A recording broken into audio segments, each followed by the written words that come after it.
Book friends, this is Christy at Vintage Books. Not at Vintage Books right now, as you can tell, but from Vintage Books.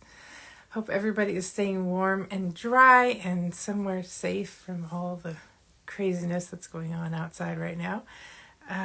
Just wanted to check in with everybody on Instagram. Hello, everybody that are popping in. Just wanted to check with you all on your reading week. See how things are going. Let you know how things are going for me. And I'm looking at this and thinking, I could probably lower this a little bit. There, that's better.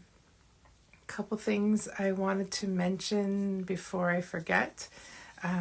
We are going to announce the book club, mystery book club choices tomorrow on the Facebook and Instagram pages. So if you are interested in joining the mystery book clubs in February, keep an eye out for that. And then I'm going to be talking with local mystery author Cindy Goyette at 7 o'clock.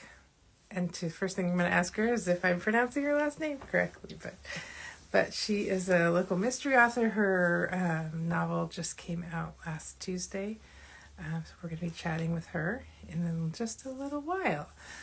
But I was going to find out how you all are doing on your week. One of the things that I was going to talk about tonight is the famous DNF. And for those of you who don't know what those letters stand for, it's did not finish. And I officially DNF'd Moby Dick this week.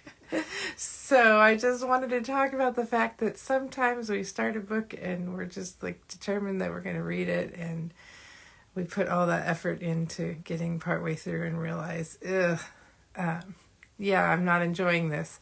And I just wanted to, I don't know, if you need it to give you permission to not finish a book. I think some people feel like, oh my gosh, I have to finish this or I've somehow failed. I think it's kind of probably a holdover from our school days, where we just kind of feel like, oh, we have to do this. We started this book, we've got to finish it. And that's just not true. If your life is short, if you're not enjoying a book, don't finish it. So I officially have given up on Moby Dick. Took it back to the bookstore this morning and immediately sold it to somebody who it's like their favorite book in the whole wide world, and they just needed another copy. And so it's like, well, okay, this was meant to be. So somebody else wants it if you don't want to read it, so don't worry about it. Just stop. So I switched the book that I'm reading for my classic to something very not Moby Dick like. It's Carmilla. It's considered the first vampire novel. It predates Dracula, and so it's a lot shorter for one thing. But I'm also just, the writing is just more my speed. So yeah, that's just the lesson for the day. If you don't like a book, you're not required to finish it. So there you go. The other thing that I wanted to say is that we're having fun. Were you Spanish Jim? Are you looking for the name of the book that I just started? It's Carmilla. I know it's got kind of a shiny cover, so it's hard to read here. Let me find here's the, it's going to be backwards because I'm on my phone, but it's Carmilla, and the author is Sheridan Le Fanu, Fanu, and, oh gosh, I can't remember when it's from. It was originally published serialized in a magazine between 1871 and 1872, so it's old. It's still a classic, right? And I'm actually really enjoying it. Like I said, I think it's considered the first vampire novel. It's very much reads like Gothic horror. So creepy, but not super scary. So yeah, it's fun and I'm enjoying it. a heck of a lot more than Moby Dick, but that's no shade on anybody who likes Moby Dick, because it's just wasn't for me. And I'm finally admitting it 30 years after trying to start reading it. So there you go. But the other thing that someone brought up today, or not today, but over the last week, is looking at the categories that we had selected for the reading challenge this year, and wanting to know why we hadn't included books that center people with disabilities, which I thought was a fabulous question, and I wanted to address it. The real honest truth is that it was item number 13 on a list of 12 categories, because I feel like it's just as important as all the other categories that I did put on this year, and it's like first on the list for I'm already planning next year's list.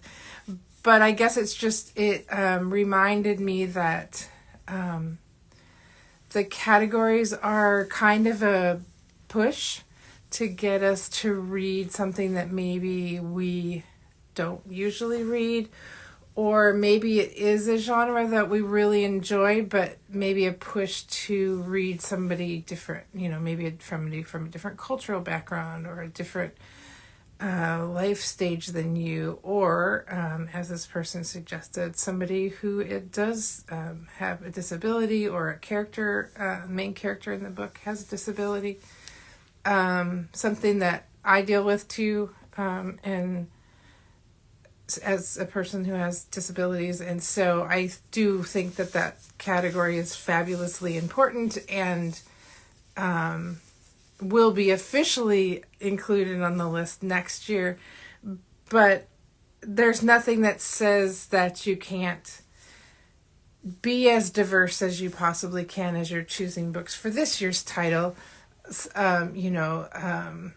And a lot of books meet more than one criteria too. So that was why we kind of left it open-ended, that you can read an adult, a young adult novel that also centers the queer experience, or you can read a middle grade novel that centers a person or a disabled character. So just use the list as a tool to help yourself read as widely as you possibly can, to help yourself push outside your comfort zone. So it's kind of like the yin and yang discussion tonight of, you're not required to finish a book that you really aren't enjoying, but that doesn't mean that we don't want to try to push ourselves to read something that comes from a different perspective, or maybe is a little bit harder to read than what we normally read, or is a topic that's a little bit uncomfortable. Because ultimately, if you are reading a book about somebody who is experiencing, a world that isn't tailored to them for whatever reason. It could be racial issues. It could be you've got a disability and you're trying to navigate spaces if it's like a physical disability. Those things aren't easy. And so I guess there's a difference between tackling hard topics in the book, topics that can make us uncomfortable, and a book that just isn't clicking for us because of the writing.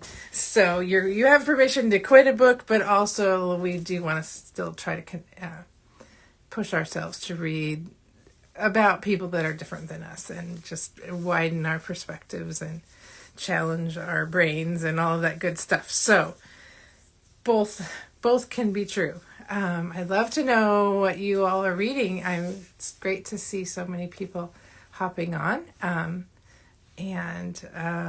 am still working. This is going to be a year-long thing. I'm still working through this Thich Nhat Hanh daily reading book. Really, really, really loving it. So definitely would recommend it. It's called Peace is This Moment. We have a couple of copies in the store. I'll hold it still so that you can try to read it backwards. But it's just been really, really, I'm finding myself like reading the day's reading and then going back and rereading the different ones from the days before, because they are just really interesting to think about. And then I've got a couple of other books that I've been talking about already, but this one that I have mentioned, Transient and Strange, actually came out today. It is by Nell Greenfield Boyce, she's a NPR reporter, and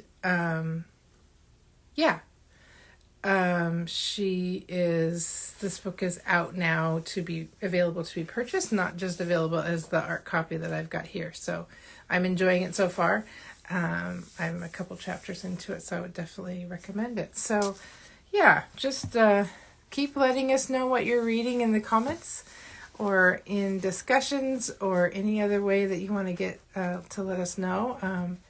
And definitely, another thing is definitely let us know if you are enjoying something that you would recommend for other people, because we do a couple of monthly newsletters and share both in the store and in the newsletters if there's a book our customers are enjoying. So we would love to hear from you.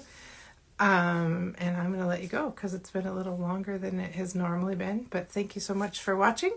And enjoy your reading week, and we'll check in with everybody next week. Good night.